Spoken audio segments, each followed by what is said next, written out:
हरिहंत सिद्ध सूर्य उपाध्याय साधु सर्व अर्थ के प्रकाशी मांगलिक उपकारी हैं।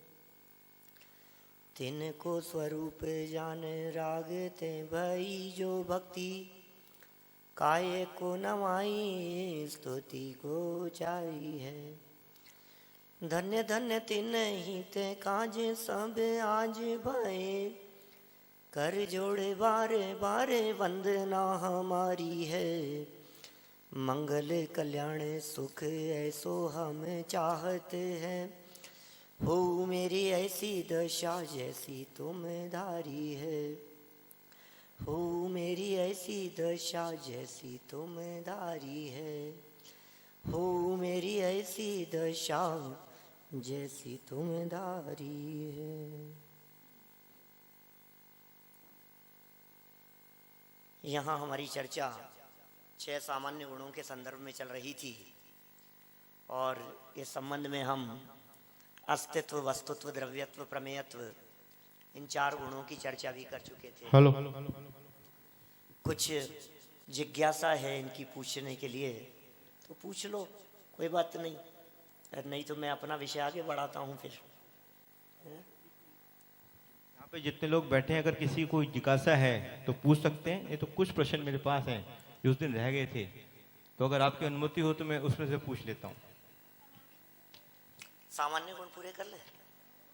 सामान्य गुण तो पूरे कर लेते हैं। थोड़ी थोड़ी चर्चा सामान्य गुणों के संदर्भ में कर लेते हैं हम लोग। कल 2 गुणों के संदर्भ में विशेष चर्चा हमने की है। यहाँ एक द्रव्यत्व और एक प्रमेयत्व। ये शक्तियां हैं और मेरी शक्तियां हैं। और जब हमने ये कहा कि तुम्हारे में ऐसी शक्ति है कि निरंतर परिवर्तन होता है, अब इस शक्ति को सुनकर के किसी को प्रसन्नता नहीं हो तो समझना उसको शक्ति समझ में नहीं आ रही। जब हमने कहा तुम्हारे में अस्तित्व नाम की शक्ति है तो तुम्हें उसकी वैल्यू समझ में आ रही है कि नहीं? अस्तित्व की वैल्यू का वैल्यू क्या है? अस्तित्व की पावर क्या है? यदि मेरे में अस्तित्व नाम की शक्ति है, इसका मतलब कोई मेरा कुछ बिगाड़ नहीं सकता। ये कितनी बड़ी चीज है, इसका भाव वासन हो जाए तो उछले ये जीव, ऐसी शक्ति है अस्तित्व। जिस शक्ति के कारण द्रव्य का कभी नाश नहीं होता और नया द्रव्य उत्पन्न नहीं होता, वो अस्तित्व नाम का गुण है। वस्तुत्व किसे कहा था? जिस शक्ति के कारण द्रव्य में प्रयोजनभूत क्रिया, अर्थ क्रिया हो, वो वस्तुत्व गुण है। माने वस्तु है भी और अपने योग्य काम भी करती है। 2 हो गए। ये काम करना कभी बंद कर दे तो कि नहीं, ये काम निरंतर चलता रहेगा, ये कह रहा है द्रव्यत्व। चलता रहेगा ये काम। वस्तु का परिवर्तन होता है और परिवर्तन सदा काल होता रहेगा और ये परिवर्तन अपने फेवर में है। सबसे बड़ा प्लस पॉइंट ये है कि तुम कितने भी दुखी हो, ये दुख परमानेंट नहीं है। कितने भी संकट हो, कितनी भी समस्याएं हो, ये समस्याएं और संकट परमानेंट नहीं है। क्यों? क्योंकि बदलना स्वभाव है। एक द्रव्यत्व नाम की शक्ति कह रही है तुम कुछ भी कर लो, एड़ी से चोटी तक का जोर लगा लो, लेकिन वो बदलेगा ही बदलेगा। हर परिस्थिति बदलती है, हर संयोग बदलता है।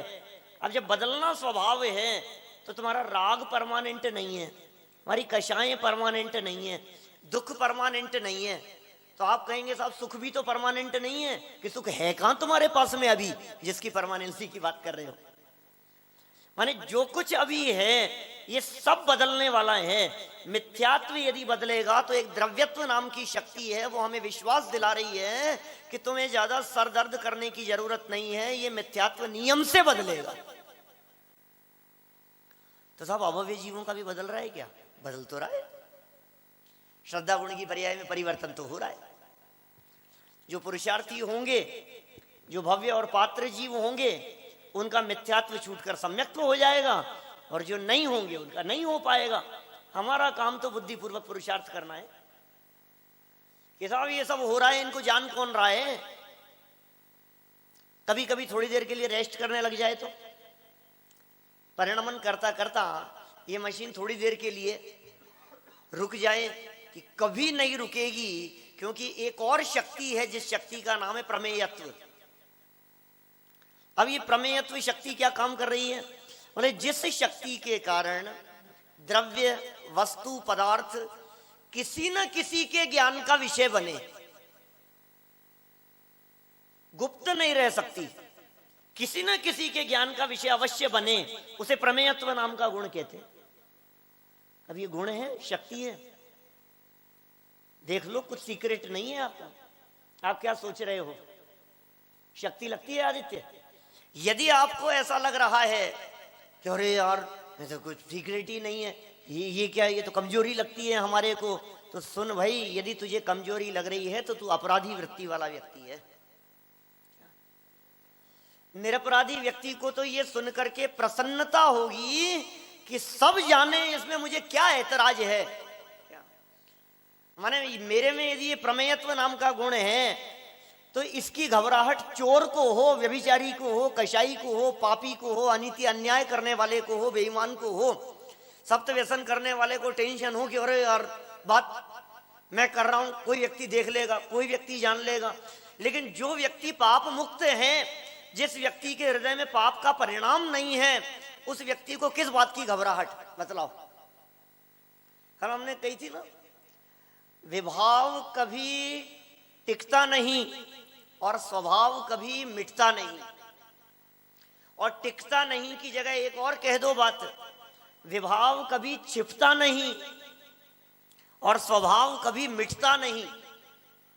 सावधान रहो, ये जीवन मिला है आपको बहुत दुर्लभ।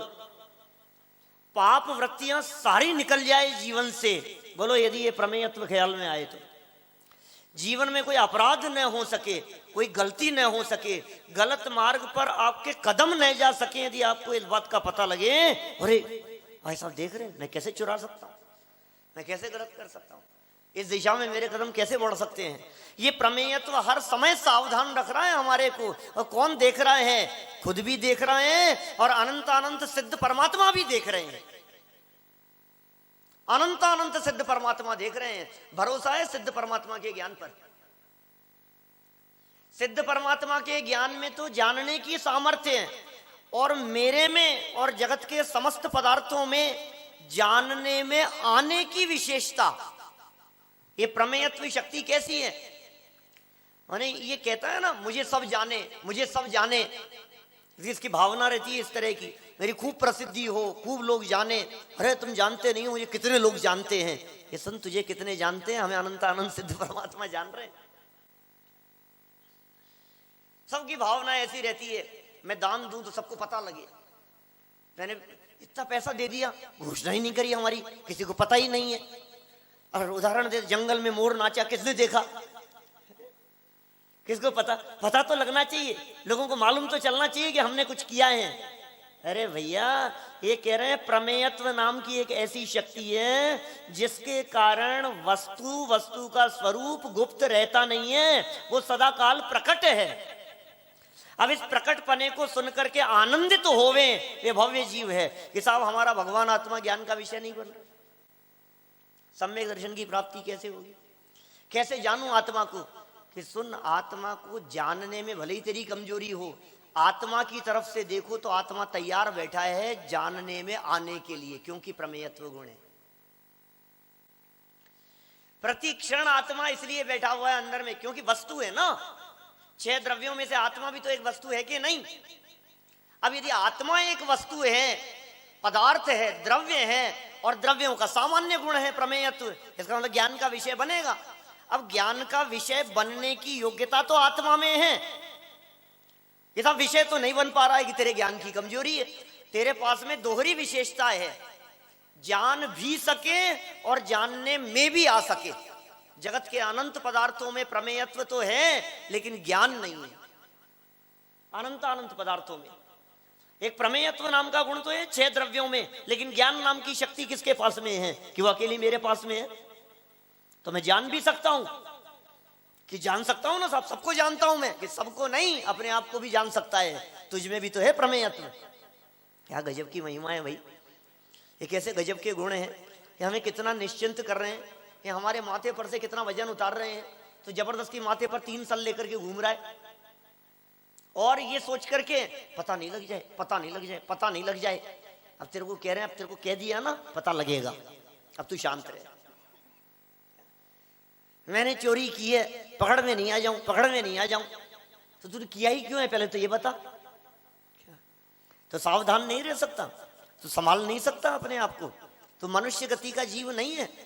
माने अपने जीवन को निर्मल बनाने के लिए ये प्रमेयत्व नाम का गुण, ये कितना जबरदस्त गुण है। भाव वासन हो इसका, और भाव वासन नहीं हो तो फिर रोता रहे तू, बस तेरे को जो करना है करता रहे। मैं क्या कर रहा हूं भगवान के सामने मंदिर में खड़ा होकर के, देख रहे हैं भगवान मैं क्या कर रहा हूं यहां पर।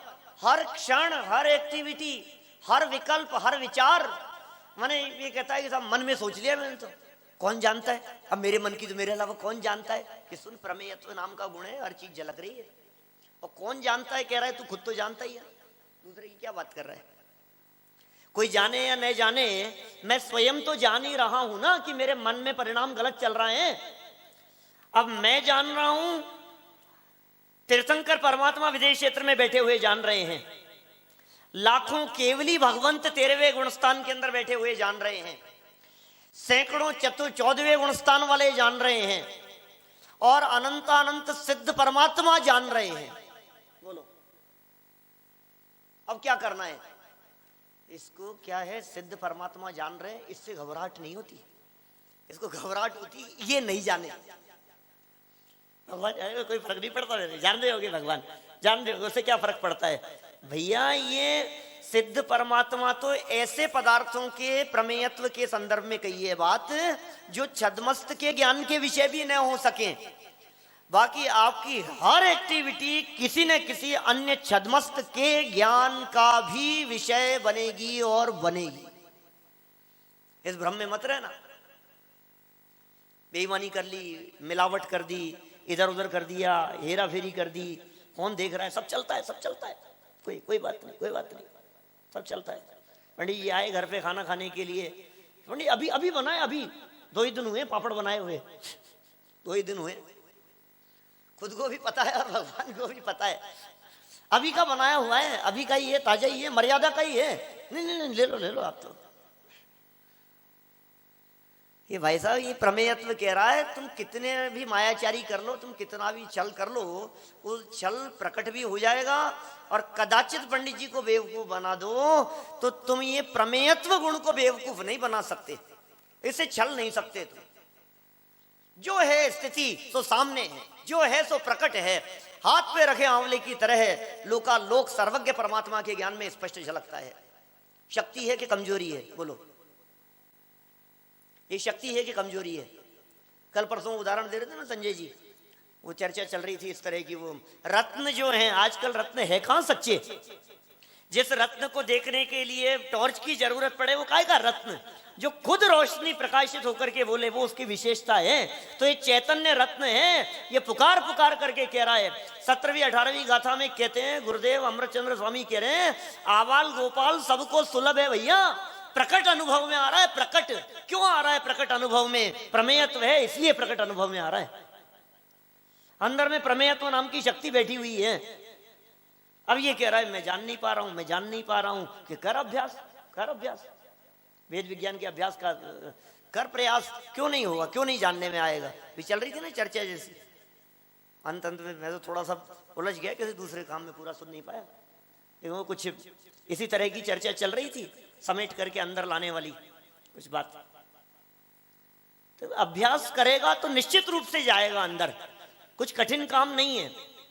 कि साहब ये शक्तियों की बातें आपने कही तो है, बात तो ठीक है, लेकिन हमने ऐसा भी सुना है कि कोई व्यक्ति अपनी शक्तियों का दुरुपयोग करते हैं तो उनकी शक्तियां छीन ली जाती है।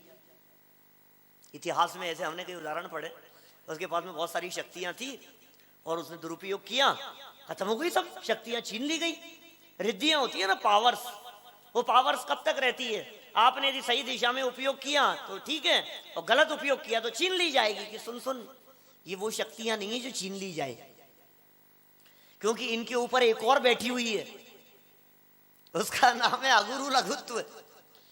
वो अगुरु लघुत्व नाम की शक्ति ये काम कर रही है कि जितनी शक्तियां हैं वे शक्तियां मेंटेन रहेगी, वे शक्तियां कायम रहेगी। ये अगुरु लघुत्व शक्ति का काम क्या है? बोले जिस शक्ति के कारण एक द्रव्य दूसरे द्रव्य रूप ना हो। तीन बातें शामिल की है इसकी परिभाषा में, याद होगी ना आप लोगों को? कितने लोगों को याद है? हाथ खड़ा कर सकते हैं क्या? और लो, पूछा तो गर्दन लगाने लग गए। नहीं, ऐसे तो लग रहा था जैसे याद है। इधर तो विद्वान हो, तुम्हारी थोड़ी ना बात कर रहे हैं। नहीं मालूम। ये 6 सामान्य गुणों को पढ़ो एक बार गहराई से। बहुत गजब की चर्चा है इन 6 सामान्य गुणों की। तो बहुत अल्प समय मिला हमारे को थोड़ी थोड़ी सी इसके बारे में चर्चा करने के लिए। ये अगुरु लघुत्व नाम का एक गुण है। पहले तो अगुरु लघुत्व गुण को समझो क्या है। ये अगुरु लघुत्व गुण एक है सामान्य गुण, एक है अगुरु लघुत्व नाम का गुण सिद्ध परमात्मा के, एक है शक्ति, एक है सिद्ध परमात्मा के गुण। एक ऐसा अगुरु लघुत्व जिसके योग से षटगुणी हानि वृत्ति दिखाई देती है। षटगुणी हानि वृद्धि जो दिखाई देती है पर्यायों में, वो अगुरु लघुत्व का काम है। गुरु और अलघु सब निबेट दिया, सब बराबर हो गए, सब एक खाते में हो गए। कौन बड़ा कौन छोटा, कौन प्रवचनकार कौन श्रोता, कौन बालक कौन वृद्ध, कौन जवान, कौन चेतन कौन अचेतन, बोले सब समान है, कोई बड़ा छोटा नहीं। अरे नहीं, कभी हम ऐसी बातें करते हैं, अरे साहब पुद्गल तो जबरदस्त। अरे नहीं, पुद्गल को क्या देख रहा है, पुद्गल से कई गुना ज्यादा शक्तियां हैं आत्मा में। कि नहीं भैया, अगुरु लघु, कम ज्यादापन का सवाल नहीं है यहाँ। आप ये नहीं कह सकते हो कि पुद्गल कम शक्तिशाली है और आत्मा ज्यादा शक्तिशाली है। पुद्गल का परमाणु भी अपना काम करने के लिए स्वयंभू है और चेतन भी अपना काम करने के लिए स्वयंभू है। पुद्गल के परमाणु भी अनंत शक्ति संपन्न है और चेतन भी अनंत शक्ति संपन्न है। छोटे बड़ेपन का भेदभाव नहीं है यहाँ, सामान्य गुण है, ये सब स्वयंभू है। जब कभी ऐसी चर्चा चलती है, मेरे कई प्रवचन इस तरह के हैं जो आत्मा बलवान के कर्म बलवान। एक बार बहुत सालों पहले मैंने कॉन्फ्रेंस पे प्रवचन चलते हुए, यूएस कनाडा जो चलते हैं उसमें 3 प्रवचन किए मैंने, आत्मा बलवान के कर्म बलवान, इस विषय के ऊपर। कौन है बलवान बोलो दोनों में से? आत्मा ही बलवान है साहब, क्या बात कर रहे हो, आत्मा ही बलवान है। क्यों आत्मा ही बलवान है ना? क्या हाँ यही बात करेंगे। क्यों है भाई साहब आत्मा बलवान, कर्म क्यों नहीं है बलवान? दोनों के बल की आप चर्चा कर रहे हो। यद्यपि पूरी चर्चा 2 दिन तक यही की गई कि आत्मा बलवान है, फिर लास्ट में ये भी कहा गया कि भाई साहब आप कर्म को बलहीन कैसे कह रहे हो, किसकी किसके ऊपर चल रही है और किसकी किसके ऊपर नहीं चल रही है, ये तो कहना ही व्यर्थ का काम है। न कर्म तुझे दुखी करते हैं, न तू कर्म को नष्ट कर सकता है, न तेरे नष्ट करने से कर्म नष्ट होते हैं, न तेरी कर्मों के ऊपर चलती है, न कर्म की तेरे ऊपर चलती है। कर्म अपने आप में परिपूर्ण है और तू अपने आप में परिपूर्ण है। एक चेतन द्रव्य है, एक अचेतन द्रव्य है। दोनों में से कौन बलवान है? कि क्या बात कर रहे हो आप? अचेतन और चेतन की तुलना कहाँ है? इन दोनों की तुलना का कहां सवाल है? जब 2 व्यक्तियों की तुलना की जाए तो हम कहें दोनों में से कौन महान है? बोलो, शिक्षा मंत्री महान है कि स्वास्थ्य मंत्री महान है? बोलो, दोनों में से कौन बड़ा है? और दोनों के डिपार्टमेंट ही अलग अलग है। दोनों व्यक्तियों के डिपार्टमेंट ही अलग अलग हैं। दोनों अपना अपना काम करने में पूरी तरह से समर्थ हैं, इसलिए कम ज्यादापन का सवाल नहीं है यहां पर। और आपस में कोई लड़ाई होने का भी सवाल नहीं है। और जीव कर्म की वजह से संसार में रुलता हो, ये मिथ्या मान्यता तो धूप का छंद चढ़ाते समय वही निकाल दी युगल जी बाबू जी ने, है ना। जड़ कर्म घुमाता है मुझको, यह मिथ्या भ्रांति के सम्यक ज्ञान। मिथ्या भ्रांति, ये भ्रांति है कि जड़ कर्म मेरे को घुमाता है। तो फिर बोला बलवान का क्या सवाल है?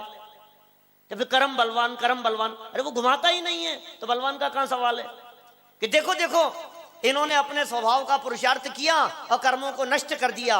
मुझे ये बतलाओ, अरहंत भगवान 4 घातीय कर्मों को नष्ट करते हैं कि नहीं करते हैं? कर नहीं सकते हैं।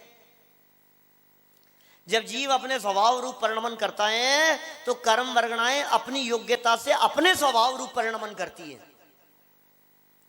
जब वे कर्म वर्गणाएं अपनी योग्यता से अपने स्वभाव रूप परिणमन करती हैं तो ऐसा कहा जाता है उपचार से। और कौन सा व्यवहार न लागू होता है यहां कर्म नाश करने में, तो कहेंगे अनुपचरित असद्भूत व्यवहार न। इतना स्थूल कथन है कि अरंध भगवान ने 4 घाती कर्मों का नाश किया। 4 घाती कर्म नाशे से अरिहंत हैं। कितनी सच्चाई है इसमें? सच्चाई कुछ नहीं है, तलाशने जाओगे तो। क्यों? क्योंकि 6 द्रव्य स्वतंत्र हैं, 6 द्रव्यों की शक्तियां स्वतंत्र हैं। तो अगुरु लघुत्व की शक्ति की बात कर रहे थे हम। क्या है इसकी परिभाषा? जिस शक्ति के कारण एक द्रव्य दूसरे द्रव्य रूप नहीं हो। पूरी क्रमबद्ध पर्याय छिपी है इसमें। बोलो, इस अगुरु लघुत्व में 6 सामान्य गुणों में से क्रमबद्ध पर्याय की पोषक निकालोगे तो कई बातें निकल जाएगी वहां सामने। यही तो लिखा, यहीं से तो उठाई क्रमबद्ध पर्याय। जीवो ही तावत क्रम नियमित आत्म परिणाम उत्पद्यमानो जीव एवं न अजीव है, एवं अजीवोपि क्रम नियमित आत्म परिणाम उत्पद्यमानो अजीव एवं न जीव है। जीव निरंतर परिणमित होता हुआ कभी भी अजीव नहीं हो जाएगा। अजीव निरंतर परिणमन करता हुआ कभी भी जीव नहीं हो जाएगा। यही तो है क्रमबद्ध, यहीं से तो निकाला है। और यही तो अगुरु लघुत्व कह रहा है कि जीव कभी भी अजीव नहीं होगा। देखो, अब कर्म और चेतन के झगड़े की बात कर लो। आपस में लड़ाई चल रही दोनों में, कर्म और आत्मा में। निमित्त नैमित्तिक संबंध की अपेक्षा से बात करो, असद्भूत व्यवहार नहीं की अपेक्षा से बात करो, तो आपको ऐसे लगता है कर्म ने ऐसा कर दिया, कर्म ने ऐसा कर दिया हमारे साथ में, इस कर्म की वजह से ऐसा हो गया, कर्म की वजह से हो गया। इस कर्म के उदय से कितना भी कुछ क्यों ना हो जाए, ये कर्म इस जीव को जड़ बनाने में समर्थ नहीं हो सका। बोलो, ये चेतन कभी अचेतन नहीं हो सकता। ये द्रव्यत्व शक्ति कह रही है। माने कितना कर्म ने प्रयास किया। ज्ञानावरणी कर्म, तीव्र से तीव्र ज्ञानावरणी कर्म का उदय आ जाए तो कभी ये जीव जड़ हो जाएगा क्या? हो जाएगा कभी ऐसा?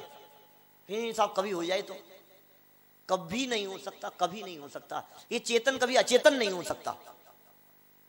यानी बहुत तीव्र कर्म का उदय आ गया। अरे इतना तीव्र कर्म का उदय आया कि इसका सैनी पंचेंद्री पंच चला गया, एकेंद्रीय हो गया, पृथ्वी कायिक हो गया, और निगोद में चला गया, और सूक्ष्म निगोदिया हो गया, और ज्ञान अक्षर के अनंत में भाग हो गया। फिर भी क्या हो गया? ये चेतन अचेतन हो गया क्या? फिर भी अचेतन नहीं हुआ। क्यों? क्योंकि जीव कभी अजीव नहीं होता। पहली बात याद करना, जिस शक्ति के कारण एक द्रव्य दूसरे द्रव्य रूप नहीं हो, पहली बात। दूसरा, एक गुण दूसरे गुण रूप नहीं हो,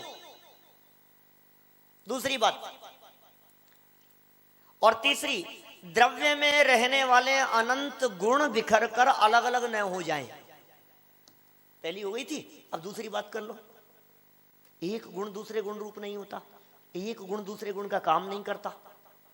क्या आप समझ लो, गुजरात में जाकर के मीठू के नाम पर नमक सामने ला करके रख दिया हो है। अब दूध को मीठा करने के लिए कितना नमक डालें कि दूध मीठा हो जाए? कितना करें? अपने समझी भाई साहब तो बहुत उदाहरण देते हैं इस तरह के। रसगुल्ला बनाने के लिए क्या सामग्री चाहिए? दूध चाहिए।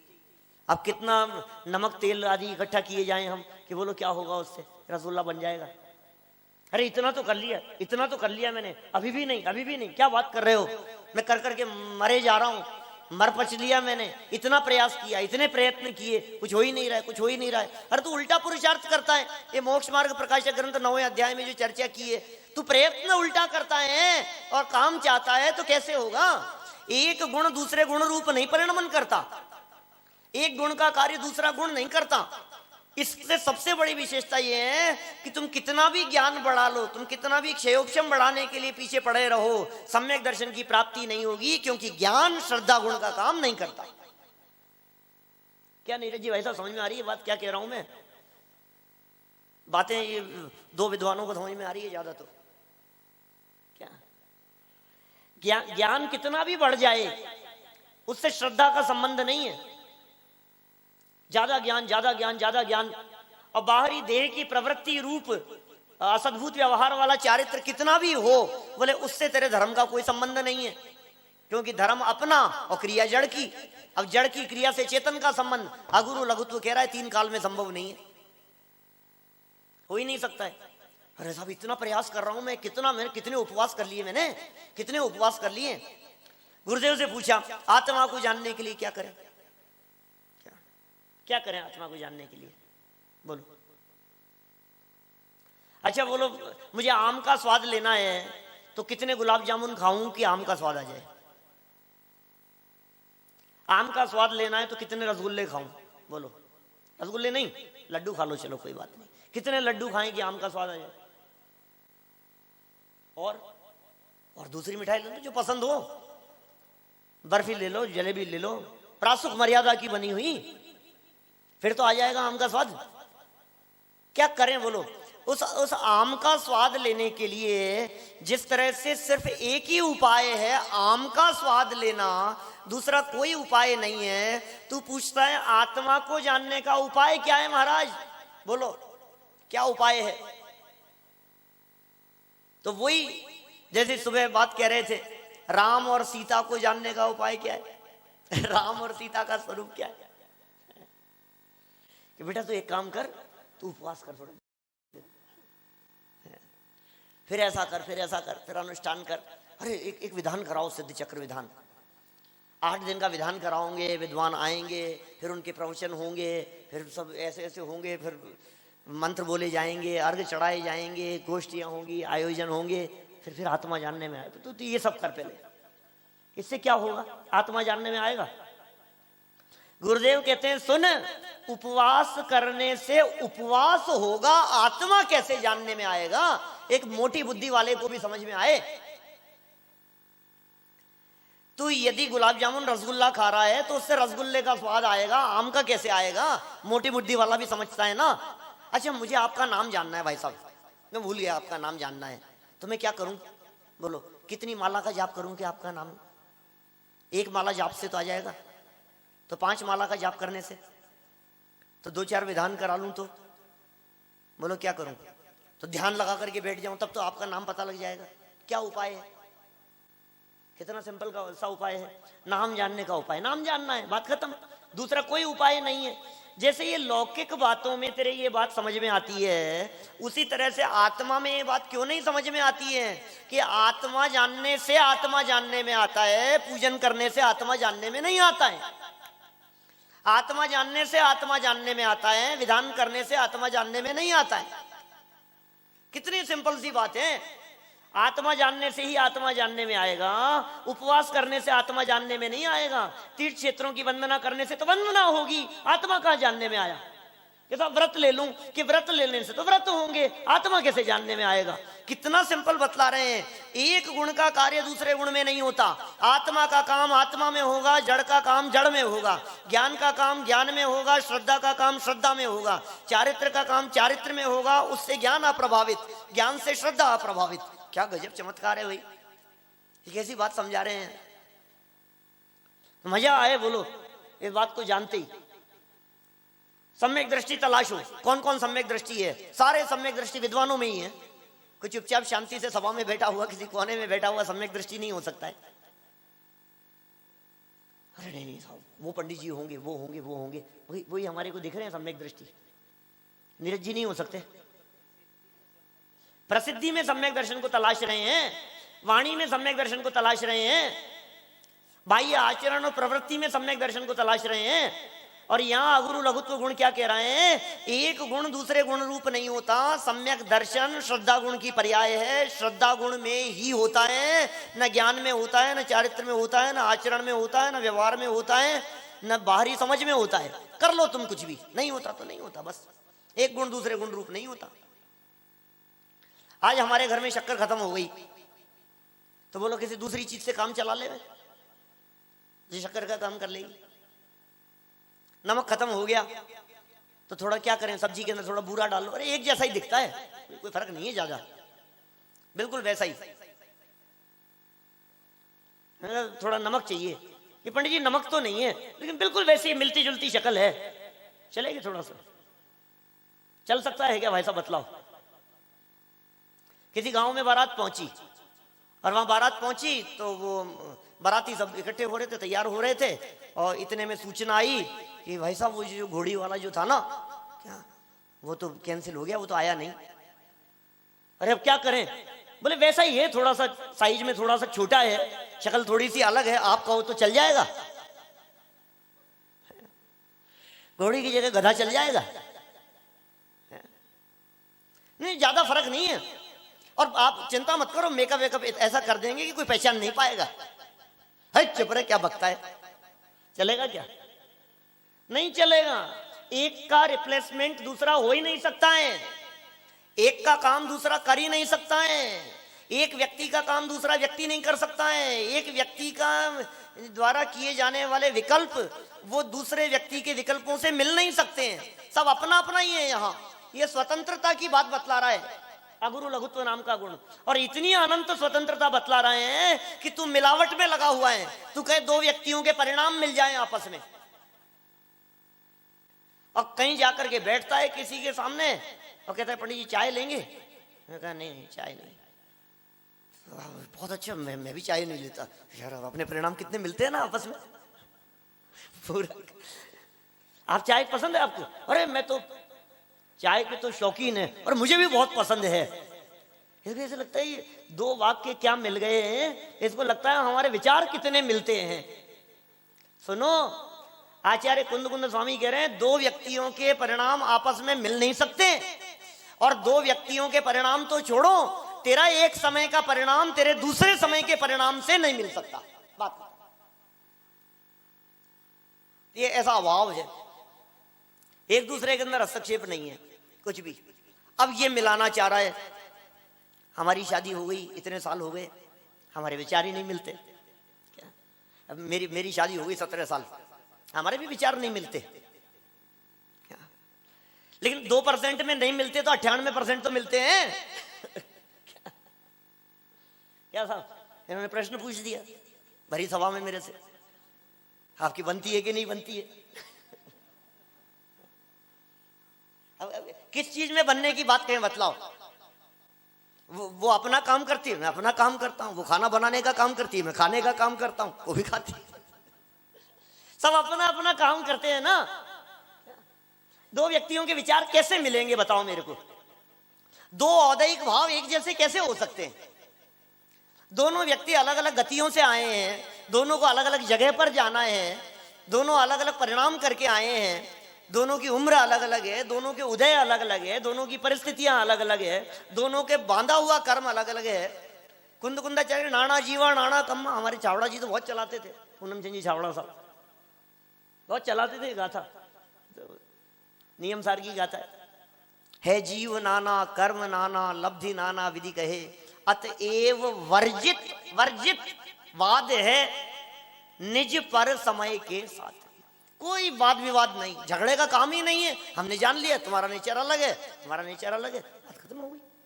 कहाँ झगड़ा है? झगड़ा तो तब खड़ा होता है कि ये जो है ना अभिनय जी, इनका नेचर मेरे जैसा नहीं है, तो इनका नेचर तुम्हारे जैसा क्यों होगा? इनका नेचर तुम्हारे जैसा हो जाएगा तो ये संजीव गोदा हो जाएंगे, अभिनय नहीं रहेंगे। बोलो भाई साहब, समझ में आ रही है बात? अरे दो चीजें यदि एक जैसी हो जाए तो फिर दो कैसे रही? फिर वो एक हो गई ना। अगुरु लघुत्व नाम का गुण कह रहा है कि दो हैं, एक नहीं है। ज्ञान अलग है तो दर्शन अलग है, तो चारित्र अलग है, तो सुख अलग है, तो वीर्य अलग है, अनंत गुण। अरे तुम पर वस्तुओं की बात कर रहे हो, पर द्रव्य की बात कर रहे हो, पर जीव की बात कर रहे हो। एक जीव के अनंत गुणों में से एट ए टाइम उत्पन्न होती हुई प्रत्येक गुण की अपनी अपनी पर्याय है, वो एक दूसरे से नहीं मिलती है, वो एक दूसरे का काम नहीं करती है। वहीं उन्हीं असंख्यात प्रदेशों में अब कौन दूसरा क्या काम कर लेगा? सब्जी में मिले हुए सारे मसाले एक दूसरे का काम कर लेंगे थोड़ा सा। कितनी स्वतंत्रता है भाई, कितनी स्वतंत्रता है। इस स्वतंत्रता का विचार करो तो आनंद आए। ये स्वतंत्रता समझा रहे हैं यहाँ पे, तो मजा ही नहीं आ रहा है, चेहरे मुड़ जाते हैं। अरे इनकी तो हमारी बनेगी नहीं, इसका मतलब जिंदगी भर। तुम मूर्ख है, क्या सोच रहा है? हमारी बनेगी नहीं आपस में। अरे 100% मिल नहीं सकते, क्योंकि 100% जहां परिणाम मिलने की बात कही है उसे अनिवृत्तीकरण कह करके पुकारा है, वहां मिलते हैं परिणाम। सीढ़ी चढ़ते समय मिलेंगे तेरे परिणाम, बोलो। जहां फिर राग द्वेष का काम नहीं है, वो समय बहुत कम रहेगा, फिर सिद्ध दशा होकर के सब एक समान हो जाएगा। अनिवृत्तीकरण गुणस्थान के आगे फिर समय समय प्रति समय परिणामों की विशुद्धता का लेवल एक समान है। बस अभी मिलाना चाह रहा है दो व्यक्तियों की कषाय, पहले समय में मेरी कषाय और दूसरे समय में मेरी कषाय मिल नहीं सकती। आप करके देख लो, करो। किसी व्यक्ति के बारे में आपको, अरे साहब बहुत गुस्सा स्वभाव है इनका, तो बहुत गुस्से वाले साहब, ये तो बहुत गुस्से वाले हैं ये तो। कर भैया जरा गुस्सा करो गुस्सा करो।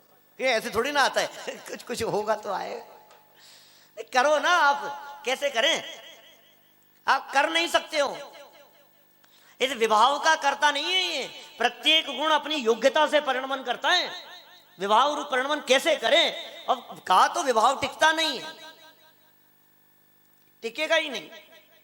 विभाव में लंबे काल तक तू रह ही नहीं सकता है। तुम ज्यादा लंबे समय तक गुस्सा कर नहीं सकती हो मेरे ऊपर, बोलो। नाराज हो नहीं सकते आप मेरे से ज्यादा। जैसे ही विवेक जागृत होता है ना, वैसे ही नाराजगी मिट जाती है। अब विवेक न रहो तो फिर नाराज बने रहो, तो फिर क्या होगा? जहां ज्ञान आया वहां खत्म। अब कहां कषाय का काम कहां है? नाराजगी का क्या काम है? भगवान आत्मा बैठे हैं ना, सब अनंत गुण संपन्न। आप भी भगवान और हम भी भगवान, और हो सकता है आप हमसे पहले भगवान बन जाओ। ये जनवाणी क्या सिखा रही है हमारे को? यही तो कह रही है ना। अब बोलो, अब हम झगड़ा करें आपस में दोनों, ऐसी बात नहीं कि हम झगड़ते नहीं है, लेकिन हम झगड़े को खींचते नहीं है। क्या? अरे पंडित जी आप भी झगड़ते हो? लाइव जा रहा है टीवी चैनल पे, झगड़ते हो? अरे झगड़ने का मतलब आपस में विचार किसी विषय में ना मिले, ये तो संभव है ना। दो विचार मिलेंगे कैसे? हमने कहा अभी ये काम होना है, इन्होंने कहा अभी नहीं होना, बाद में होना है। इन्होंने कहा अभी होना है, हमने कहा नहीं अभी नहीं, बाद में करेंगे। तो विचार तो आखिर दो विचार तो अलग अलग होंगे ही ना।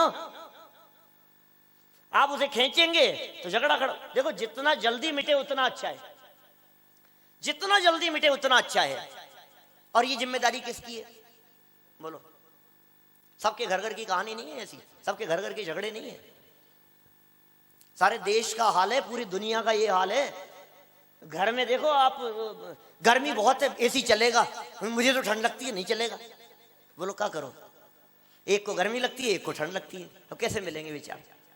एक को मीठा पसंद है, एक को नमकीन पसंद है, एक को तेज मिर्च पसंद है, एक को नहीं पसंद है। एक कहता है गर्मी हो गई, नहीं फैन तो चलेगा, बस नहीं चलेगा, नहीं चलेगा। क्या करो? अब कहां मिलाओगे आप? कैसे मिलेगा? अब क्या हो सकता है? या तो झगड़ करके आप उसको खींचते रहो। सुनो, यदि आपका विवाद अंतर्मूर्त के अंदर अंदर नहीं निपटा तो संज्वलन से बढ़कर के प्रत्याख्यान हो गई। और यदि वो खींचतान करके आपने कई दिन निकाल दिए तो आप प्रत्याख्यान में बदल गई। और यदि आपने ज्यादा लंबे समय तक खींचे रखा और वो गांठ बांध ली तो वो अनंतानुबंधी हो गई। आप क्या करते हैं? कितने सीधी सी बात है। भोजन करते समय, नीरज जी भाई साहब, चाय पीते समय, भोजन करते समय किसी का कुछ टल्ला लग गया और एकदम कपड़े पर कुछ गिर गया, सब्जी गिर गई, तो आप क्या करेंगे? पहले भोजन करते रहेंगे, पहले उठ के साफ करेंगे? साफ करो। क्यों साफ क्यों करेंगे भाई साहब? पहले खाना खा लो ना शांति से। अब गिर तो गई, अब क्या है कि नहीं तुरंत ऐसे झाड़ता है तुरंत। क्यों? जितनी देर लगा रहेगा उतना दाग गहरा हो जाएगा, दाग मजबूत हो जाएगा। अब किसी व्यक्ति ने तुम्हारे को दो शब्द कह दिए, क्या अब क्या करना? नहीं अभी उसको सजोए रखो अभी उसे पाले रखो अपने दिमाग में। क्यों? क्या होगा? थोड़ा गहरा होना चाहिए दाग। कितनी सिंपल सी बात है ये, कितना सिंपल सा गणित समझ में नहीं आता है। अब यही बात नीरज जी, यदि माइक हाथ में लेकर के खड़े होकर के घूमते हुए बोल दो ना तो सेमिनार हो जाता है। और क्या है, शांति जिनवाणी सामने खोल करके बैठो तो प्रवचन कर रहे हैं, प्रवचन चल रहा है, सेमिनार तो शाम को होगा। कितनी सिंपल सी बात है, कब तक लेकर के बैठे रहोगे आप, उसको बतलाओ। किसी एक विवाद को कब तक लेकर के बैठे रहना, और क्या होगा? वो 10-10 भवों तक प्रथमानुयोग गवाह हैं हमारे सामने, जिन्होंने ज्यादा लंबे समय तक रखने का प्रयास किया। भाव बिगड़ते हैं, भाव आपको भाव बिगाड़ने हैं कि भाव सुधारने हैं? जिन्हें अपने भाव सुधारने होते हैं वे तुरंत धो देते हैं, रखते नहीं है। मैं काय को पाल करके रखूं यार, मैं कब तक रखूं? और आज मेरा जीवन पूरा हो जाएगा तो कब तक चलेगी वो, कौन से जन्मों तक चलेगी? कहां लेकर के जाऊंगा मैं इस कषाय को? तुरंत धो देना, तुरंत उसी समय, जितना जल्दी हो सके। रोज करते हो आप प्रैक्टिकल इस तरह का? जितना रह गया, जितना देर 5 मिनट और 15 मिनट, 5 मिनट रहा तो कम दाग लगेगा और 15 मिनट रहा तो ज्यादा लगेगा, और एक दिन रह गया आपने धोया ही नहीं उसको तो अब, और ज्यादा लंबे समय तो बोले भाई साहब अभी तो ये कुर्ता जो है ना, ये या तो आप इसको अलग कर दो, अभी पहनने का नहीं रहा, अब इसका दाग नहीं जाएगा। तो हमारे ये राग द्वेष के दाग लग जाते हैं, कषायों के दाग लग जाते हैं। घर गृहस्थी में आपस में एक दूसरे के साथ में कोई वाक्य कह दिया जाता है, कभी तेजी में भी कह दिया जाता है, वीतरागी थोड़ी ना, भगवान तो दोनों ही नहीं है, दोनों ही भगवान नहीं है, दोनों ही वीतरागी नहीं है। और अभी यदि इस दशा की बात करें जिस भूमिका में जगत के जन 99.99999999 दिखाई देते हैं, उस भूमिका की बात करें तो सब अनंतानुबंधी संपन्न है ना? ये तो सबके पास में है कि नहीं? अब वो कषाय कभी आएगी नहीं। किसी व्यक्ति ने तेजी से बोल दिया, मान लो हस्बैंड ने तेजी से बोल दिया, अब वो तो लेकर के बैठे रहे, वाइफ बोल कैसे दिया तुमने, मेरे हाथ में नहीं है वाणी, मेरे हाथ में नहीं है भाई, अब निकल गया जो निकल गया, अब उसको लेकर के बैठे रहने से क्या होगा? ये उपाय हैं, ये छोटे छोटे से उपाय हैं जिनको ये गहराई से चिंतन करो, छोटे छोटे से इन उपायों को अप्लाई करो अपनी लाइफ में, थोड़ा सा अप्लाई करो तो लौकिक जीवन शांत हो जाए, और गहराई से इनका विचार करके अपने अंदर में उतारो तो पारलौकिक मार्ग शुरू हो जाए। ये ऐसे उपाय हैं। अनंतानुबंधी चले गई, अप्रत्याख्यान चले गई, जा सकती है, कोई कठिन काम नहीं है, बहुत कठिन काम नहीं है। तो क्या कह रहे हैं, एक द्रव्य दूसरे द्रव्य रूप नहीं होता, एक गुण दूसरे गुण रूप नहीं होता, और द्रव्य में रहने वाले अनंत गुण, अनंत धर्म, अनंत शक्तियां ये बिखर कर अलग अलग नहीं हो जा सकती। किसी की ताकत नहीं है जो मुझसे मेरी शक्तियां छीन सके, कि प्राण हर लेंगे तुम्हारे, कि सुन चैतन्य प्राण से जीता हूं, तू क्या हरेगा? मैं, मेरी जो शक्ति है ना, चैतन्य शक्ति, उसे कोई हरण नहीं कर सकता है। या गुरु लघुत्व नाम का गुण है, अनगिनती बातें हैं। समय अभी पूरा हो गया, शंका भी तो है कुछ आपकी। अगुरु लघुत्व के बाद में एक और प्रदेशत्व, 2-5 मिनट और देख लो। प्रदेशत्व किसका नाम? आकार प्रकार। तो बहुत गहरी चर्चा है आकार प्रकार की। सिद्धों का आकार होता है कि नहीं होता है? सिद्ध चक्र विधान चल रहा है, सिद्धों का भी आकार। सिद्ध भगवान की प्रतिमा होती है कि नहीं होती है? सिद्धों की प्रतिमा वो वैसी वाली, वो खाली दिख रहा है, जो दिख रहा है ना वो सिद्ध नहीं है भाई साहब, उसमें जो नहीं दिख रहा है ना वो सिद्ध है। देखिए सिद्धों की प्रतिमा, उसमें सिद्ध कौन से हैं? वो जो मंदिर जैसा आकार दिख रहा है वो थोड़ी ना सिद्ध। उसमें जो स्पेस बनाया है ना हमने, जो खाली है, जो नहीं है, वो है सिद्ध। अब बोलो उनका प्रक्षाल होता है कि नहीं होता है? और जो नहीं है उनका कर रहे हो आप, अब कैसे होगा? तो आकार है उनका भी एक प्रमेयत्व, प्रदेशत्व नाम का गुण है। ये प्रदेशत्व गुण कह रहा है जिस शक्ति के कारण वस्तु का कोई ना कोई आकार हो उसे प्रदेशत्व कहते हैं। ये वस्तु का आकार, आत्मा का भी आकार है, असंख्यात प्रदेशी उसका आकार है। और कई गाथाएं, योगसार की 24वीं गाथा देख लो, कि इसके द्रव्य संग्रह की गाथा देख लो। अणु गुरु देह पमाणो संगार सपदो चेदा असमहदो व्यवहारो निश्चय नैदो असंख्य देशो वा। व्यवहार देह प्रमाण और परमार्थ लोक प्रमाण है, जो जानते इस भांति वे निर्वाण पावे शीघ्र ही। योगसार की 24वीं गाथा, खूब गाथाएं भरी है, विस्तार से वर्णन किया। आत्मा का आकार, क्योंकि देखो आत्मा को जानना है ना तुम्हारे को, तो आत्मा को जानना तो द्रव्य क्षेत्र काल भाव से जानना। अब द्रव्य क्षेत्र काल भाव से जानने में क्षेत्र अपेक्षा से जब जानते हैं तो आकार जानने में आता है। क्षेत्र अपेक्षा से आकार समझ में आएगा आत्मा का, कि कैसा आकार है, कि देह प्रमाण है। और सिद्ध भगवान भी किंचित न्यून पुरुषाकार प्रमाण रहते हैं, ऐसा आकार है सिद्धों का। हवा का भी आकार है, निराकार जगत में कुछ नहीं है। निराकार कहीं कहा गया हो जनागम में तो सिर्फ चक्षु इंद्रिय का विषय नहीं है, इंद्रियों का विषय नहीं है, इस अपेक्षा से कहा गया होगा। ज्ञान के माध्यम से विषय बनने की योग्यता तो है ही, प्रमेयत्व भी है और प्रदेशत्व भी है, निश्चित आकार संपन्न है। तो ये थोड़ी बहुत चर्चा मैंने आपके बीच में ये सब की है, और आपकी कुछ जिज्ञासाएं जो हो वे सादर आमंत्रित हैं। हाँ नीरज जी, डायरेक्ट प्रश्न शुरू करें क्या? मात्र 15 मिनट का समय हमारे पास है। हाँ प्रश्न, अगर किसी को कोई प्रश्न आपके पास है तो पहले पूछ लीजिए, नहीं तो कुछ प्रश्न मेरे पास है उसमें। हाँ बोलो भाई साहब, फटाफट शुरू करो। जैसे यहाँ पे काल का परिवर्तन होता है 5 क्षेत्रों में, तो यहाँ के कालानु का फंक्शन होगा इसमें, कि पहला काल दूसरा काल, क्योंकि विदेश क्षेत्र में तो एक ही काल रहता है। विदेश क्षेत्र में भी निरंतर काल परिवर्तन होता है। 2.5 द्वीप के अंदर काल परिवर्तन का है निरंतर, पूरे 3 लोक में ही है काल परिवर्तन, कोई बाधा नहीं है उसके अंदर।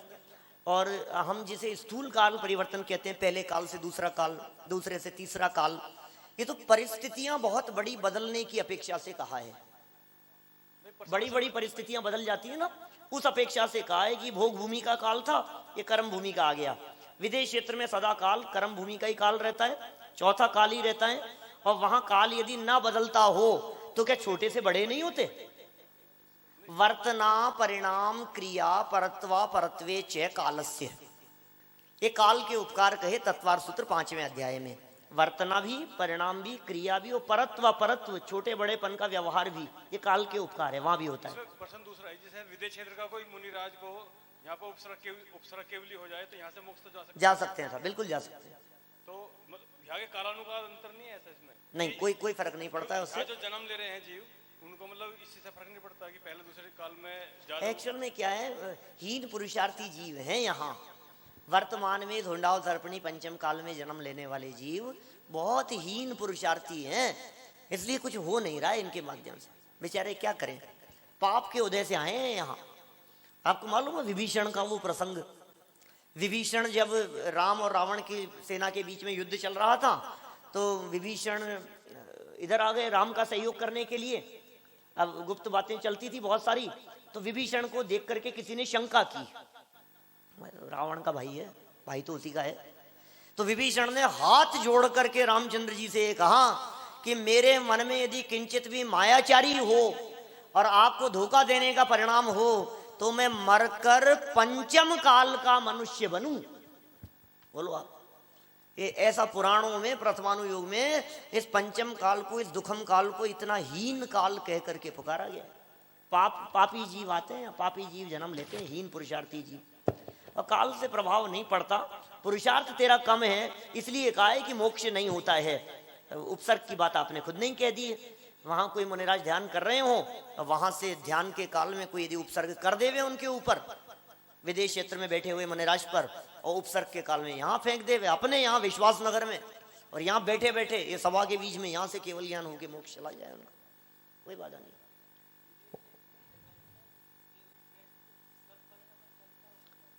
नहीं, ऐसा नहीं। विदेश क्षेत्र में जगन्य से उत्कृष्ट परिणमन जैसा अपने यहाँ चौथे में चलता है ना, वैसा विदेश क्षेत्र में नहीं चलता। वहां विदेश क्षेत्र में सदा काल उत्कृष्ट परिणमन ही होता है, उत्कृष्ट परिस्थितियां ही होती है। हाँ, अंतर्मूर्त में मरण भी हो जाता है, जगन्य आयु तो सब जगह अंतर्मूर्ति है। अपने यहाँ भरत क्षेत्र में जब चौथा काल होता है, तो जैसे अवसर्पणी काल है, तो चौथे काल के स्टार्टिंग की परिस्थितियां बहुत विशेष है, और चौथे काल के अंत में अवसर्पणी काल है, तो वो घटती जाएंगी, घटती जाएंगी, घटती जाएंगी, घटती जाएगी। अपने यहाँ आर्यखंड में और मिलेच्छ खंडों में भी, भरत क्षेत्र की बात कर रहे हैं, कालाणु में अंतर नहीं है, निमित्त है वो तो। नहीं नहीं नहीं नहीं नहीं, ऐसा नहीं है। देखो कालाणु जो है, ये कालाणु तो सब समान है, पूरे लोक में व्याप्त हैं। अब जो जैसा कर रहा है उसमें कालाणु निमित्त हो जाता है। अब इसमें क्या फर्क पड़ रहा है, आप नहीं समझे? अभी अभी जैसे मैं ये कहूं, चलो आप सारी बातें छोड़ो, अपने जयपुर और दिल्ली की बात कर लो। यहाँ के लोग ज्यादा बिजी हैं, तो यहाँ के कालाणु में थोड़ा ज्यादा फर्क है क्या? जयपुर के कालाणु अलग तरह के हैं और दिल्ली के ज्यादा अलग तरह के हैं? नहीं नहीं, यहाँ का तो सब हवा पानी थोड़ा अलग तरह का है, तो यहाँ के कालाणु कुछ अलग तरह के हैं। हाँ, शुद्ध परिणमन है, विभाव भाव रूप परिणमन करता ही नहीं है सदा काल, और गति भी नहीं है उसमें, क्षेत्र से क्षेत्रांतर भी नहीं है। कालाणु सर्वत्र व्याप्त हैं।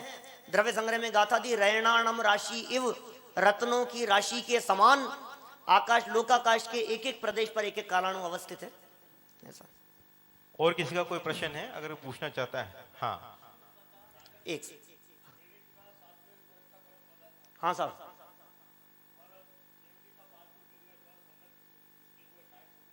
बराबर बराबर।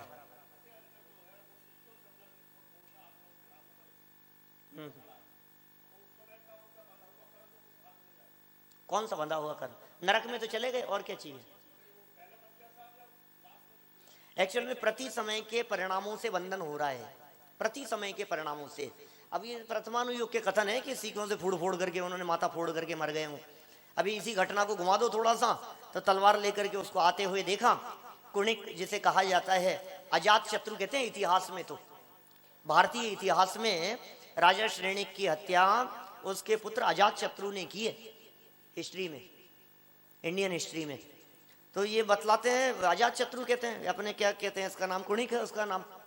तो बोले वो, उसकी माता ने पूरी कहानी सुनाई कि बेटा तूने जिन पिता को जेल में बंद किया है ना, तुझे पता है बचपन में तेरे ऐसी बीमारी हो गई थी और कोई उसका इलाज नहीं था, और ऐसे फोड़े हो गए थे और ऐसे खून और पस निकलता था उसमें, वो अपने मुंह से निकाल निकाल के तू रात भर सोता नहीं था, उन्होंने तेरी कितनी सेवा की है।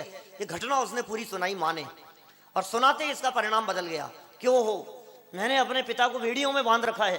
नहीं, ये ठीक नहीं है, उचित नहीं है, चलो मैं तलवार लेकर के अभी उनकी बेड़ियां काट देता हूं। वो तलवार से बेड़ियां काटने के लिए आया, और इधर इनका परिणाम, चूंकि नरक आयु बंध चुकी थी, ये परिणाम विचलित हुए कि देखो मारने के लिए आ गया, इसको मेरे को जेल में डालने से भी चैन नहीं पड़ी और ये मारने के लिए आ गया, तलवार लेकर के मेरे पास में आ रहा है। वो हड़बड़ाहट में दौड़े और सर फूट गया, मर गए। घटना एक ही है, परिस्थिति एक जैसी बनी है, देखने का नजरिया अलग अलग है। तो प्रथमानुयोग तो क्या है, कथा है, उसमें मूल तथ्य तो बदलते नहीं है, लेकिन शब्द अलग अलग हो सकते हैं। ऐसा टोडरमल जी कहते हैं 8वें अध्याय में। हर समय के परिणामों से बंद हो रहा है और उदय भी मिलता है, होती परिस्थितियां। और किसी का प्रश्न? हाँ, ये कह रहे हैं एकेंद्रीय जीव के श्रुत ज्ञान किस तरह से घटित होता है। एकेंद्रीय जीव के तो बहुत मुश्किल है घटित करना, थोड़ी खींचतान करके कोशिश करता हूं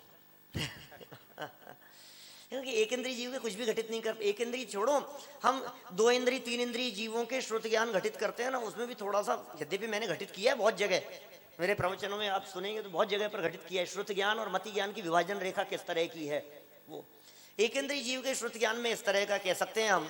देखो मति ज्ञान और श्रुत ज्ञान का अंतर समझो पहले तो। मति और श्रुत का क्या अंतर है? तदिंद्रियान इंद्रिय निमित्तम, मति ज्ञान के लिए कहा तदिंद्रियान इंद्रिय निमित्तम, श्रुत ज्ञान के लिए कहा श्रुतम मति पूर्वम। श्रुत ज्ञान मति ज्ञान पूर्वक होता है। इसका मतलब इंद्रियों के माध्यम से जो ज्ञान होगा, ये छुआ मैंने, गरम लगा, मति ज्ञान, और गरम लगने पर तो हुआ, टच होने पर स्पर्श हुआ ना, ये तो मति ज्ञान था, और गरम लगने पर जो हाथ हटा, ये है श्रुत ज्ञान, क्योंकि वो इंद्रिय का काम नहीं है भैया, ये तो इंद्रिय का काम दिखाई दे रहा है। छुआ, शब्द सुने और रिएक्ट किया, तो रिएक्शन इंद्रिय का काम नहीं है, ये इंद्रिय से होने वाले काम के बाद वाला काम है, ये श्रुत ज्ञान का काम है। अभी एक इंद्रिय जीवों में घटित करो तो देखो, पेड़ की जड़ें कौन सी तरफ दौड़ती है? जिधर उसको जल होगा ना, ये नियम है इस तरह का। वृक्ष की जड़ उस तरफ बढ़ेगी, ऐसे सीधी नहीं जाएगी, नॉर्मल तो सीधी जा रही है, वो उस तरफ घूम गई, इसका मतलब जल उसको उधर दिखाई दे रहा है, उस तरफ उसका जल का आभास हो रहा है। ये उसका श्रुत ज्ञान काम कर रहा है उसका किसी न किसी रूप में। और श्रुत ज्ञानावरण का क्षयोपशम, ये तो सिद्धांत में कहा है। हाँ, वे तो अफ्रीका वगैरह में ऐसे पेड़ हैं जो पकड़ लेते हैं, ऐसे खून चूस लेते हैं, खुल जाते हैं, नीचे गिर जाता है। ऐसे अफ्रीका के जंगलों में बहुत बहुत इस तरह के किस किस तरह के काम देखे जाते हैं वहां। हाँ, ये मति ज्ञान में जो मन के विषय की बात कर रहे हो, वहां उन्होंने कहा स्मृति नहीं, ये क्या 5 पर्याय अर्थांतरम इत्यनर्थांतरम मति स्मृति संज्ञा चिंता विनिबोध इत्यनर्थांतरम, ये सूत्र दिया। अब इसमें मन हो गया, साफ साफ लागू हो गया। मति स्मृति संज्ञा चिंता अभिनिबोध इत्यनर्थांतरम, ये सब मति ज्ञान के पर्यायवाची कहे हैं। स्पष्ट रूप से मन लागू हो जाता है वहां, मति ज्ञान के पर्यायवाची होती। और संज्वलन कषाय अंतर्मूर्त काल है। संज्वलन कषाय का काल अंतर्मूर्त है, लेकिन नया नया बांधता रहता है, नई नई उदय में आती रहती है। आप ऐसा न समझें कि संज्वलन कषाय हमारी तो है ही नहीं, हमारी तो लंबी है, और हमारी संज्वलन तो मिट गई, अभी 15 मिनट पहले हुई थी, संज्वलन तो मिट गई हमारी। ऐसा नहीं है। आज का अंतिम प्रश्न कनिका जी ले रही हैं। हाँ,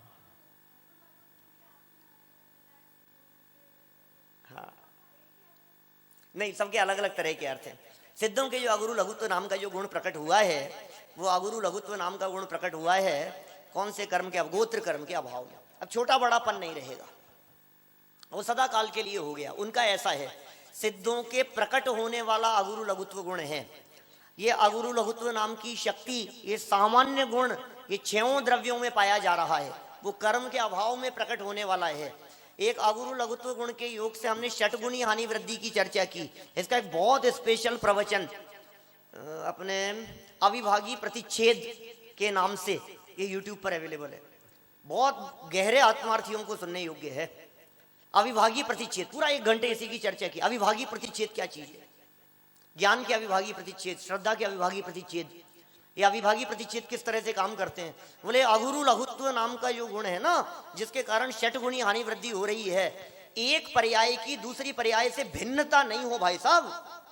यदि ये षटगुणी हानि वृद्धि और ये नहीं हो तो, अविभागी प्रतिच्छेद भिन्न भिन्न नहीं हो तो, प्रति समय की ज्ञान की पर्याय के अविभागी प्रतिच्छेद भिन्न भिन्न है, इसलिए पहले समय की ज्ञान की पर्याय दूसरे समय की ज्ञान की पर्याय से अलग है। वो बारीक चर्चा है, 1 घंटे है पूरी चर्चा।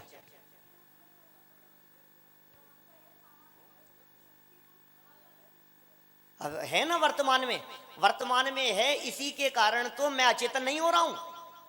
वर्तमान में है इसीलिए तो मैं कभी भी अजीब नहीं हो जाऊंगा, जड़ नहीं हो जाऊंगा, एक गुण दूसरे गुण रूप नहीं होगा।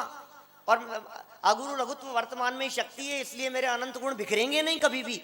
ये वर्तमान में शक्ति है और प्रकट है सामान्य गुण रूप से। हाँ जी, चलिए आज का प्रश्नोत्तर का समय यहीं पे समाप्त करता हूँ। 1-2 प्रश्न जो बहुत जरूरी है, मैं अगले प्रवचन में जरूर पूछूंगा आपसे। अरे पूछ लो यार। नहीं, अभी आपको जाना भी है, फिर वापस भी आना है। ठीक, हमारे भाई जिनवाणी तो जो भी जिज्ञासा हो शाम को आप ले आना। जावानी के ज्ञान से सूझे लो कालो, सोवानी मस्तक नमो सदा दे तू ढो।